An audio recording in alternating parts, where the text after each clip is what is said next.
प्रथम तहलका न्यूज। दिखाई दे रही ये तस्वीरें फरीदाबाद के सरकारी पंजाब नेशनल बैंक के परिसर की है, जहां जिले के सभी सरकारी बैंकों के कर्मचारी इकट्ठा होकर सरकार के द्वारा 2 बैंकों के निजीकरण करने का विरोध कर रहे हैं। इस मौके पर इकट्ठे हुए सभी कर्मचारियों ने सरकार के विरोध में जमकर नारेबाजी की। विरोध कर रहे कर्मचारियों का आरोप है कि सरकार अमीर लोगों को फायदा पहुंचाने के लिए सरकारी बैंकों को निजी हाथों में बेचने का काम कर रही है। कर्मचारियों ने कहा कि सरकार गरीब लोगों के अधिकारों का भी हनन कर रही है, क्योंकि गरीब लोगों को लोन देने का काम केवल सरकारी बैंक करते हैं, जबकि निजी बैंक किसी भी वर्कशॉप चलाने वाले, रेहड़ी पटरी लगाने वाले को लोन नहीं देते हैं। आज के प्रदर्शन की दो बैंकों को सरकार बिल ला रही है पार्लियामेंट में निजी हाथों में बेचने के लिए, सेंट्रल बैंक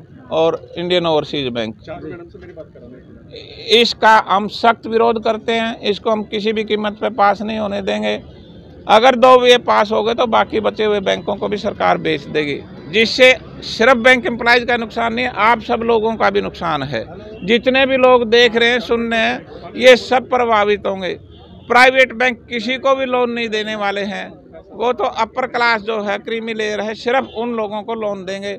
ये जो छोटी क्लास है, जो वर्कशॉप वाले हैं, जो रेडी पटरी वाले हैं, जो किसान हैं, गरीब हैं, उनको किसी को लोन नहीं, तो सारे प्रभावित होंगे उससे, सिर्फ बैंक कर्मचारी ही प्रभावित नहीं होंगे। तो सरकार ने आपकी मांगों को नहीं माना तो क्या रणनीति रहेगी सर? ये आंदोलन और आगे जाएगा, इंडेफिनिट स्ट्राइक तक हम आगे को जाएंगे। किसी भी कीमत पर हम लड़ेंगे, सरकार को ये बिल पास करने नहीं देंगे। कितने बैंक हैं आज जो हड़ताल में शामिल? आज सारे बैंक जितने शहर में हैं वो सारे शामिल हैं, सिर्फ प्राइवेट बैंकों को छोड़कर। प्रदर्शन सरकार के निजीकरण विरोध के कारण किया जा रहा है कि निजीकरण नहीं होना चाहिए। जो पार्लियामेंट में बिल पास होने जा रहा है उसको रोकने के लिए स्ट्राइक की जा रही है। अगर आज सरकार ने आपकी मांगों को नहीं माना तो क्या रणनीति? रणनीति ये होगी कि आगे भी हम फाइट करेंगे इसी तरह, और ये फाइट रुकेगी नहीं जब तक ये निजीकरण बंद नहीं होगा। तो हड़ताल की गई, कितने दिनों की हड़ताल है? ये अनिश्चित काल के लिए हो सकता है आगे। अभी तो फिलहाल 16 और 17 की है। अगर आगे इस पर कोई दबाव नहीं पड़ा सरकार का तो हम आगे के लिए और अनिश्चितकालीन हड़ताल करेंगे। कितने बैंकों ने हिस्सा लिया इस बैंक में? इस स्ट्राइक में सभी बैंकों ने लगभग हिस्सा लिया है। 9 यूनियन है जिसमें सभी यूनियन ने हिस्सा किया और 10 लाख कर्मचारियों ने भाग लिया है। स्लोगन में लिखे गए हैं बैंक बचाओ देश बचाओ, क्या कहेंगे इसको लेकर? सर, स्लोगन में जो बैंक बचाओ देश बचाओ ये है कि अगर निजीकरण हो जाता है तो उसके अंदर क्या होगा कि ये जो बैंक हैं ये पूंजीपतियों की बैंक हो जाएगी, गरीबियों की बैंक नहीं होगी। आज आप भी देखते हो और कई ब्रांचों में आप भी जाते हो तो उसमें क्या है कि गरीब किसी भी प्राइवेट बैंक में आपने किसी को 100 रुपये या 200 रुपये निकालते हुए देखा है? नहीं, सिर्फ ये नेशनलाइज्ड बैंक के अंदर ही है।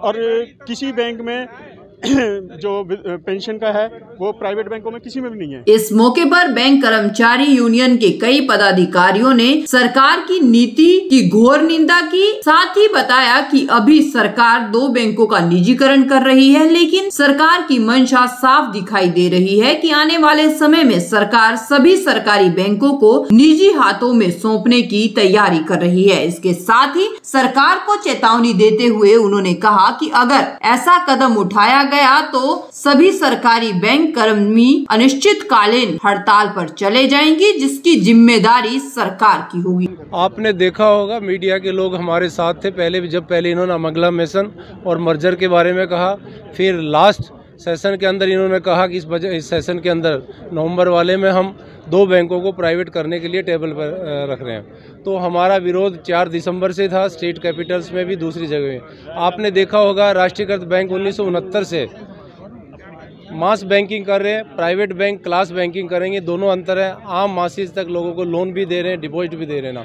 पर जब ये उन्हीं लोगों को जिन्होंने बैंक का पैसा खा के, और एनपीए हो गया, डिफ़ाल्टर है, विलफुल डिफ़ाल्टर, और हमारी नो की नो यूनियन आज, जिसका कि नाम यूनाइटेड फोरम बैंक यूनियन है, जिसमें अधिकारी कर्मचारी सभी की यूनियन है, एक ही मांग है कि इस बिल को टेबल पर ना रखा जाए। दूसरा, जो लाज बदल रहे लेबर एक्ट के तहत सर्विस कंडीशन को बदलना चाह रहे हैं वो ना रखें। और कल शाम को 4 बजे तक हमारी तरफ से पूरी अपील और दलील के साथ रही है कि ये यदि टेबल पे बिल नहीं आता या गवर्नमेंट की तरफ से अश्योरेंस दी जाए तो हम स्ट्राइक को रिकंसिडर कर सकते, मीन्स हम डेफर कर सकते, पर सरकार की तरफ से कोई पॉजिटिव अप्रोच नहीं है। आपने देखा होगा जगह जगह धर्म के नाम से, वर्ग के नाम से, प्राइवेट और नेशनलाइजेशन के नाम पे ये सरकार बांटने जा रही है। इसमें हम मजदूर विरोधी नीतियों का, कर्मचारी विरोधी नीतियों का हम पुरजोर से विरोध कर रहे हैं। और जैसे मेरे से पूर्व वक्ता साथी ने बताया कि यदि सरकार ये 2 दिन की हड़ताल के बाद भी नहीं मानती है तो यूनाइटेड फोरम की जल्दी ही मीटिंग होगी और उसमें ये फैसला लिया जाएगा कि इंडेफिनेट स्ट्राइक हो। अगर सरकार ने आपकी मांगों को नहीं माना तो क्या रणनीति यही है कि जल्दी ही नेक्स्ट वीक के अंदर यूनाइटेड फोरम बैंक की यूनियन की जो नो यूनियन की मीटिंग होगी और नेक्स्ट फैसला हमारा यही होगा कि इंडेफिनेट स्ट्राइक की जाएगी। तो प्रदर्शन में कितने बैंकों ने आज सभी नेशनलाइज बैंक के साथ साथ कुछ प्राइवेट बैंक भी है जो हमारे बाइपेटाइट का हिस्सा है। यूनाइटेड फोरम के अंदर नो यूनियंस है, अधिकारी कर्मचारी सभी पार्टिसिपेट कर रहे हैं। 100% स्ट्राइक। प्रथम तहलका के लिए फरीदाबाद से सुनील चौधरी की रिपोर्ट।